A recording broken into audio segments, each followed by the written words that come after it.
नमस्कार दोस्तों, बहुत बहुत स्वागत है आपका। दोस्तों, बिहार विधानसभा चुनाव की बात करें, लगभग 2 चरणों के मतदान समाप्त हो चुके हैं। एक चरण बचा है जिसमें आपका 7 तारीख को कुल 15 जिलों के 78 सीटों पर वोट डाले जाएंगे। प्रथम चरण की बात करें जहां पर 16 जिलों के 71 सीटों पर वोट डाले गए, वहीं दूसरे चरण की बात करें जहां पर 17 जिलों के 94 सीटों पर वोट डाले गए। वहीं पर बात करें अगर जब दोनों चरणों को मिला के देखें तो 71 और 94 कुल 165 सीटें आ जाती है, यानी कि आधी से ज़्यादा सीटों पर चुनाव समाप्त हो चुके हैं। देखने वाली बात होगी कि इन दोनों सीटों जो चरणों के चुनाव हुए, इनके ओपिनियन पोल में किसकी सीट ज्यादा आ रही है और कौन बनेगा बिहार का मुख्यमंत्री। क्या नीतीश कुमार बिहार में वापसी कर पाएंगे या महागठबंधन से तेजस्वी यादव इस बार मुख्यमंत्री बनने वाले हैं। जिस प्रकार से बिहार की जनता ने कोरोना काल में निकलकर वोट दिया है, तो ये देखने वाली बात होगी कि 10 तारीख को जो नतीजे आएंगे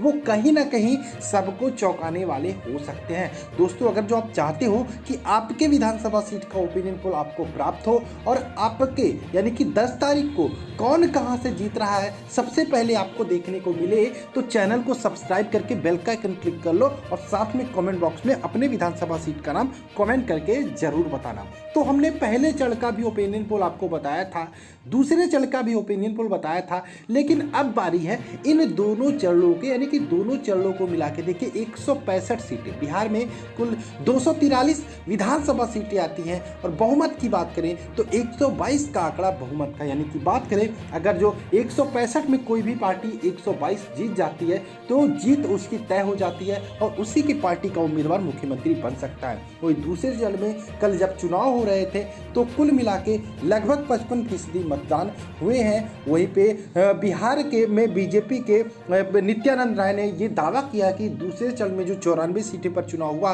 उसमें से 94 में से लगभग सारी सीटें बीजेपी जीत रही है। वहीं पे महागठबंधन ने भी यह दावा किया 94 में से लगभग 70 से ज़्यादा सीटें महागठबंधन जीत रही है। लेकिन देखने वाली बात होगी। तो चलिए आइए देखते हैं इन 165 सीटों का ओपिनियन पोल क्या कहता है और किसको कितनी सीटें जाती हुई दिखाई दे रही हैं। क्या कोई भी पार्टी बहुमत के आंकड़े को क्रॉस कर रही है या नहीं। तो सबसे पहले महागठबंधन की बात करें और एनडीए की बात करेंगे और एलजेपी भी यहाँ पे कुछ चमत्कार करती हुई दिख रही है और अदर्स के खाते में भी कुछ सीटें जा रही हैं। तो सबसे पहले हम महागठबंधन की बात कर लेते हैं। तो महागठबंधन के खाते में भी इन 165 सीटों में से 69 से 73 सीटें जाती हुई दिखाई दे रही हैं, यानी कि कहीं ना कहीं अगर जो हम पिछले चुनाव से कंपेयर करें तो महागठबंधन को थोड़ा सा फायदा मिल सकता है। 69 से 73 सीट महागठबंधन के खाते में जा रही हैं क्योंकि लोगों ने तेजस्वी यादव को अपना नेता मानकर वोट दिया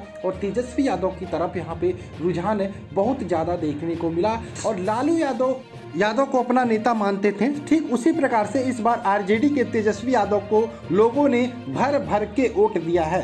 तो इस प्रकार से देखा जाए तो महागठबंधन के खाते में 69 से 73 सीटें जाती हुई दिखाई दे रही हैं। तो ये बड़ी खबर आपके लिए हो सकती है। वही एनडीए के खाते में बात करें तो 78 से 84 सीटें जा रही हैं, यानी कि बात करें लगभग आधी सीटें 78 से 84 सीटें एनडीए के खाते में जा सकती है। वहीं एलजेपी के खाते में बात करें 6 से 7 सीटें जाती हुई दिखाई दे रही हैं। वहीं बात करें अदर्स के खाते में भी 12 से 14 सीटें जा सकती हैं। दोस्तों, अगर जो एलजेपी फिर से एनडीए के साथ आती है तो थोड़ी सी अच्छी खबर नहीं होगी महागठबंधन के लिए, क्योंकि अदर्स के खाते में भी यहाँ पे 12 से 14 सीटें निकल के आ रही हैं। दोस्तों, चुनाव से पहले मैंने एक सर्वे भी दिया था आपको, जिसमें ये कहा था कहीं ना कहीं अगर जो 10 से 12 सीटें भी कम रह जाती हैं एनडीए के खेमे में तो वो जोड़ तोड़ करके बिहार में फिर से सरकार बना सकती है। तो बने रहिए हमारे साथ बिहार चुनाव के पल के अपडेट के लिए। मिलते हैं।